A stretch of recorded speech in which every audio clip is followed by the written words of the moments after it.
Hi, and welcome to this tutorial in which we're going to make a little pouch for your hand sanitizer. We're having to carry it around everywhere and we really need it to be easily accessible. So this little pouch is going to clip onto the outside of a bag or a belt loop on your trousers or something that's really easily accessible so that when you need it, you're not having to rummage around in the bottom of your bag to find it. There's lots of different styles and shapes of bottles out there at the moment. So what I suggest you do is find the bottle that you find the best. So it might be, for example, a bottle like this where you've got a flip top easy open. And then maybe because you're going to have to make your pouch to the dimensions of that bottle, you can top up from one of these bigger bottles that you can get hold of as well. So we're going to need some fabric for the outside of the pouch and some fabric for the lining of the pouch. And then the pouch is basically going to have a loop hanging off of it. Now you might have one of those carabiner climbing clips that you could loop into that and attach to your bag. You might want to put a lobster clasp into that straight away. You might have some other clasp at home that you can use or clip. So we're going to leave that fairly free and flexible, but I'm going to use a loop and a lobster clasp on my pouch today to show you. And we're also going to need a tape measure because we're going to need to work out some dimensions of what to cut for our fabric in order to make sure that the pouch fits snugly around our hand sanitizer bottle. Okay, let's get started. Okay, so I'm going to talk you through how to take the dimensions from your hand sanitizer bottle to work out the sizes of the pieces of fabric that you need. So first off, we need to work out how tall we need them to be. And I'm going to measure the length of my hand sanitizer bottle. And in total, this is about 4 inches and the actual bottle pit itself is about 3 inches. So what I'm going to do is I'm going to take 4 and I'm going to add 3/4 to that just to make sure that this pouch is going to be big enough for my bottle and maybe a slightly different bottle should I change it at any stage. So I've taken the length of my bottle and I've added 3/4 of an inch to allow for seam allowances. We then need to work out the width of how big a bit of fabric we need, and it would be very easy just to measure across and then take that, but of course most bottles have got quite a bit of depth to them. So what you really need to do is wrap your tape measure around your bottle and decide how big the circumference of your bottle is. So on this bottle here it's 4.5 inches. So 4.5 inches, half of that would be 2.25 inches. So the width of my piece of fabric is 2.25 inches plus 3/4 of an inch to allow for seam allowances. So in height, we've gone to 4.75 inches, and in width, I've gone to 3 inches, my measurements plus my seam allowance.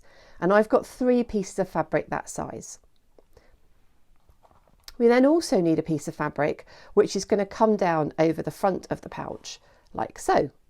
And so for that piece of fabric, I've measured a distance from effectively the centre of the top of my bottle down the front. And I want this to be a little bit adjustable. So I've taken a measurement of 3 inches and I'm going to add 3/4 of an inch onto that. So the height of this piece of fabric is 3.75 inches and it's exactly the same width as the other pieces of fabric. And then I've got one other piece of fabric, which is a long piece of fabric, which is going to fold down on the pouch like so on the inside. And so this piece of fabric is effectively the height of this piece, which was the height of your bottle, which was 4 inches, plus the height of the bit that's going to come over, which is your flap, which for me was 3 inches. So that's 7 inches. And then I've added on my 3/4 of an inch seam allowance. So I've got 3 pieces of outside fabric that are all the same size, and I've got a lining piece of the same size, and then I've got the smaller flat piece, and then I've got this big piece which is going to be effectively the inside of the bottle and also the flap. For the tape, I've just taken approximately 2 to 3 inches of tape and I'm going to feed my lobster clasp into that. So that can be whatever you've got to hand. This was, I think it was a bag handle. I basically cut all of my handles off of bags and keep them all in a scrap basket. And then when I need something for a project like this, I've just got it easily to hand. Okay, so they're all the pieces that we need. So now we can get started. So the very first step is to take 2 of your pieces of your outside fabric, one of the larger rectangles and then the flap piece. And we're going to be stitching those together along one side. So if you've got a direction in your fabric, you need to make sure that the way you're looking at your work is like this. So the smaller bit is at the top This is going to be right side up on the back of the pouch, but when we turn it over and fold it over, that's going to be right side up. So if you've got direction in your print, you want them to be facing together. So we're going to be stitching these two pieces together, but we're going to be anchoring into that seam our piece of tape and our clip. So I'm just going to feed the tape through my clip, like so. And then I'm just going to find the centre point by folding my fabric in half and just putting a little bit of a finger press in, like so. Take that back and I can see exactly where the centre is, and then I can pop that down on top, and I'm just going to pin that in place. I'm making sure that my ribbon or my cord or my tape is overhanging by a good 1/4 of an inch, because this is fraying a little bit, so that just gives me a little bit of a safety cushion. And then I'm going to pop this bit down right sides on top. And then I'm working with a 1/4 inch seam allowance on this project. That's what I've allowed for myself. So I'm just going to take this over to the sewing machine and sew across that top seam with a 1/4 inch seam allowance. Okay, that's all stitched, which is brilliant. And what we can do now is we can take these pins out, and I can open it up and I can take that pin out as well. And you can see that my clip is now safely secured in there. Now, when you've got a seam like this and you want the project that you're working on to behave in a certain way, so I want this to be nicely sitting up, it's a good idea to stitch the seam, but only stitch it from one side. So having pushed my tape up to the top, I'm now going to run along here with a line of top stitching, and underneath I will be stitching down the seam allowance and also that cotton tape in place, so that the cotton tape is hanging out to the top and not hanging out to the bottom as if I was doing it like that. Okay, I'll just go over to the sewing machine and do that now. Okay, so that's all nicely top stitched down now, ready for the next part of the project. Going to pop that to one side for the moment, and I'm going to take one of the other outside pieces of the fabric, and I'm going to take my lining piece of fabric, and I'm just going to stitch those right sides together, but I'm only going to stitch them right sides together across the two short edges. So that's along the top here and along the bottom there. And again, 1/4 inch seam allowance. Okay, so my pieces of fabric are now attached at the top and the bottom, and I can just turn those through like so, and then I'm just going to finger press, because this is quite a nice firm cotton and a denim. I'm just going to finger press those seams down.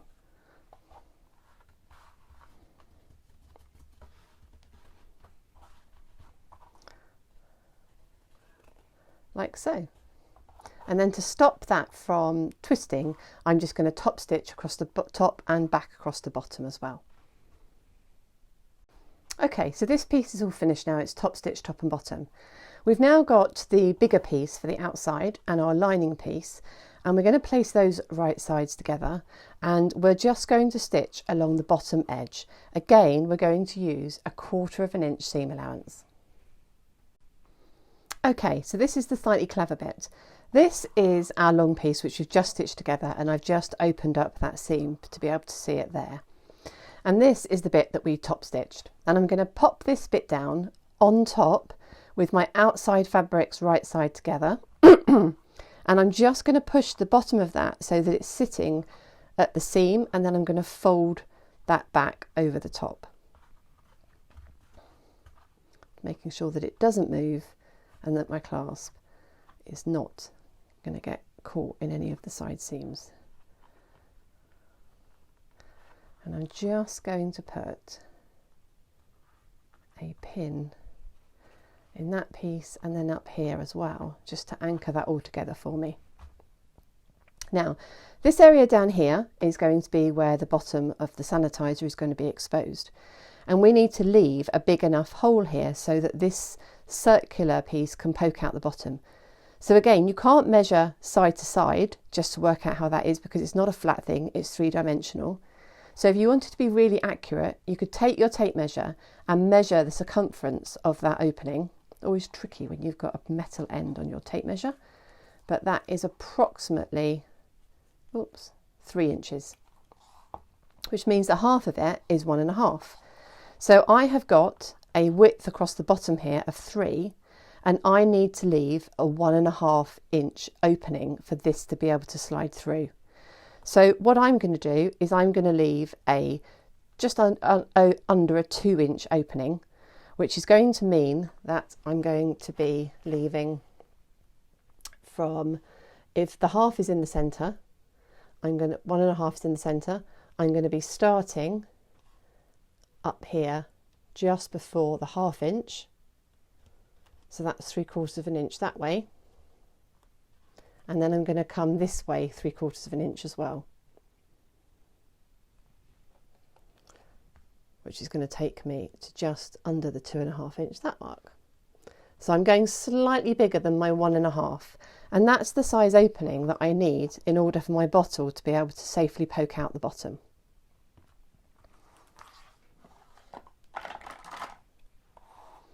So what I'm going to do now, actually they're not the same, so let's just make sure that they are the same. So that is 1/2 and 1/8, so that's 5/8, and that is 1/2 and 2/8. Just going to move that one in ever so slightly. There, that looks better. So we just need a bit of shaping now for our bottle. And again, this depends on what sort of bottle you've got. So I can just see that there's a slight shape there. So I'm just going to draw a slight curve on like that with my hand. You could use something as a guide. You could grab yourself a plate or a cotton reel or anything that you feel would give you a nice curve. And then I'm just going to grab my ruler and just check that they look like that they're level, they're coming down to the same point, and they are. I just haven't finished drawing that line on. So that's my shaping at that end. At this end, this is going to be the flap that's going to come over at the top. I'm quite happy for that to be square, but you might want to shape that off as well and give it a nice curve. And I need to leave an opening in the side for turning through. So I'm just going to put a couple of marks on here, like that, and that's going to be my opening for turning the project through. So we've got a hole at this end, which reflects the size of the neck of our hand sanitizer. We've curved that off, and then we've got an opening at this end for turning through. And I'm now going to take that over to the sewing machine, and I'm going to sew all the way around, but not going across the top, because this area here between these two pins, that's the opening that we need for the hand sanitizer nozzle to come through. So we've now stitched all the way around. We've shaped at the neck end where the sanitizer bottle is going to hang out, and at the other end I've left it square, but you might have shaped, and I'm now just going to try and bring it all through my opening, turning it through to the right side.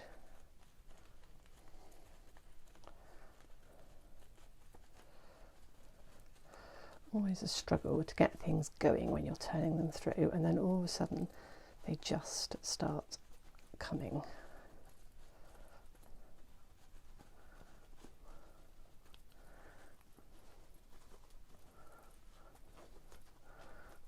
Get down in there and grab it. Pull it through. I've actually used a relatively loose weave denim on this, so it's all fraying as well, which is good fun.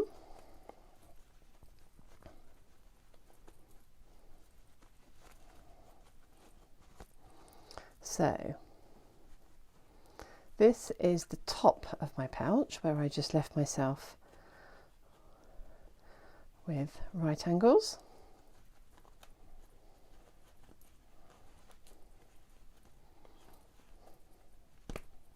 Oops.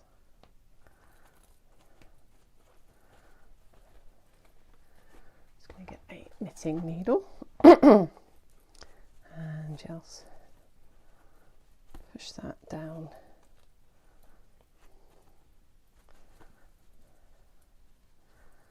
and out. out. And remember, this end we curved, so we're not expecting it to be completely square, but we do just want to push it out. And so there we have our opening for our bottle cap. And I'm just going to go right down in between the two layers now and just push that corner out as much as it can go.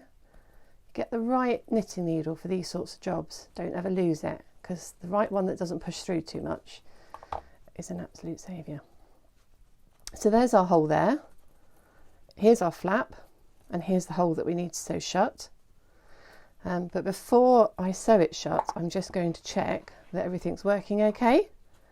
Look at that, that's quite satisfying. So, having turned it through and checked that everything is working okay, I'm now just going to push those seam allowances into the edge, and then I'm just going to top stitch all the way around my flap. I'm going to poke that out a little bit better in the corner, and I'm just going to top stitch all the way around my flap and close that hole in the process. So I'll take that over to the sewing machine and bring it back in a minute. So with my top stitching all done, my hand sanitizer bottle can go down inside like so, and I'm now going to work out how I'm going to close it. And there's a few options here. So first up, I'm going to use prim plier and some poppers, some cam shuts as one option. So that's going to go on here in a moment. You could just sew a normal popper onto the top and bottom. Another option would be to put a button onto here and do a little buttonhole through your lid here. And another option might be to use Velcro and have a bit of Velcro here and have a bit of Velcro on here. If that is the case, then add the Velcro at the step at which these two bits are joined together before you join the whole thing together, because that's going to be quite a fiddle. You won't be able to get that under the sewing machine now. So I'll put a note on the video actually when I put it all together to remind people. But I'm going to use a prim snap because I've got them and I like using them, and the pliers make me feel really happy. So I'm just going to mark where that needs to go. So that's all in there quite nicely. If the bottle was a slightly different shape, I don't want to end up finding that it is not going to fit. So I'm just going to give myself a little bit of extra room. And I'm just going to mark that I want it about there. So I'm just going to take the bottle out and just check that that is halfway across. Oh, and it is, it's spot on. So it's 2.5 across now, and that's coming in at 1 1/4, so that's perfect. And then if I just visualize that, that snap's going to look fine there. So just push that snap through. If you haven't got some prim pliers and prim snaps, I would recommend it. I do think they're really handy to have close by. So one bit goes through there, the other bit gets pushed down on top. And when you're using these plastic snaps, you just have one set of heads in your pliers, although there are interchangeable heads. So the big disc goes into the white one, the clear disc goes around the other one, and I'm just going to squeeze. That's on.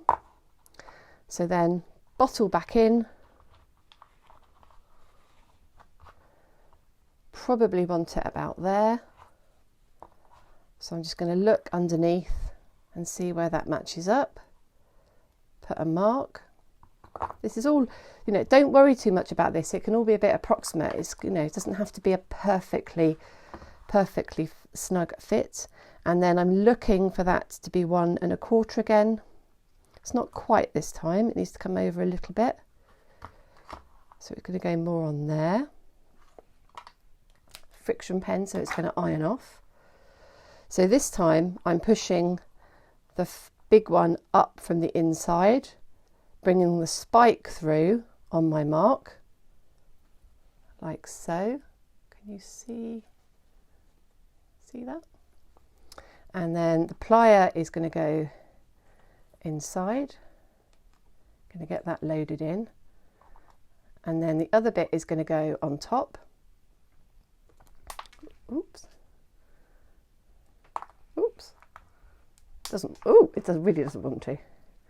The other bit is going to go on top, like so, and then I'm just going to squeeze. And there we go. So much easier than sewing on a popper. Push your sanitiser inside. Popper it shut. And then that can hang off your bag. And you can use it whenever you want to. If you've got different sizes that you want to use, because there's quite a bit of space at the end of that, there would be nothing to stop me just bringing that down a bit lower. So going with the true fold at the top and then having it there, and then it would just be a little bit shorter and a little bit snugger. But if it's loose, it's not going to matter. It's going to be hanging down, and it's still going to be the fact that you can get to the nozzle really easily. So that is a little hand sanitizer holder. Pop that back shut. I hope you've enjoyed that project. And if you make one, I do love to see a picture. So tag us on Facebook and at Made and Making, and on Instagram at Made and Making. Thanks very much. Take care.